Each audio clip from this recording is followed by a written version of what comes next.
we're headed to one of the oldest breweries in Texas, which also happens to be a state park.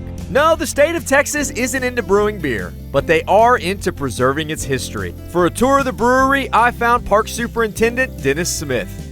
Chet, this is the ruins of the Kreischer Brewery. It's one of the first commercial breweries in Texas. Mr. Kreischer was originally a stonemason, built this brewery and changed his profession to a brewmaster about the time of the Civil War. Wow. So the fact that he knew what he was doing with stone is the reason this thing's even lasted as long as it has for Right. Right. It was originally a 3-story structure. He also had a beer garden up here at the brewery. He had a dance pavilion up here on the bluff as well.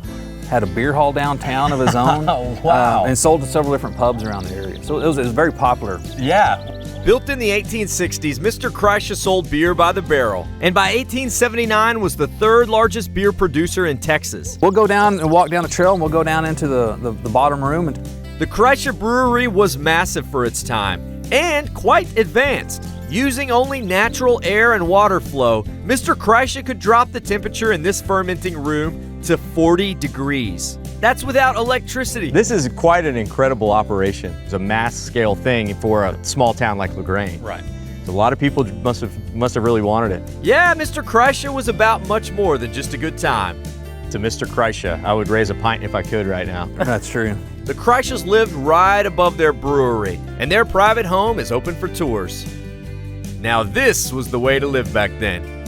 However, the history of the Kreischer family isn't the only important part of the park, as the park holds an incredible story that goes beyond German and Czech history to a purely Texan history.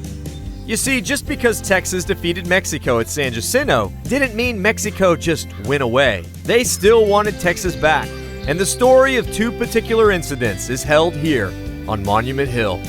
Monument Hill site, we have a tomb and a monument here. There are 52 Texas heroes buried here from the days of the Texas Republic, back when Texas was its own nation.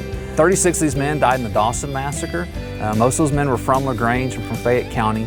They're led by a man named Nicholas Dawson, who was their captain, and were intercepted by a portion of the Mexican army and were massacred, which led into the Muir expedition to push the Mexican army out of Texas. These men gathered together and marched down into Mexico and were in a battle in the little town of Muir, Mexico.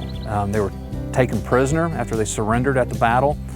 They were marched down to Mexico.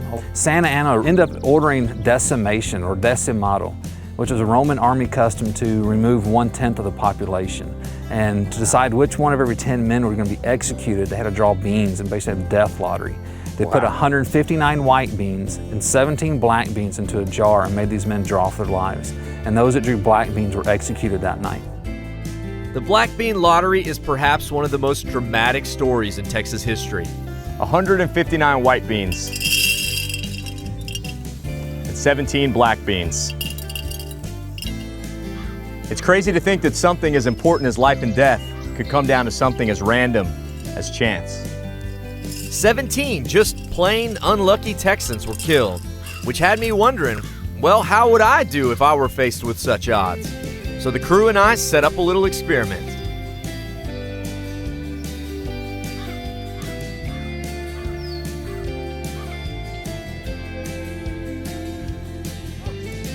Hey, we all live. Looks like we'll live to day trip another day. Finding stories like this about men willing to die for their Texas makes me pretty proud to call this soil home.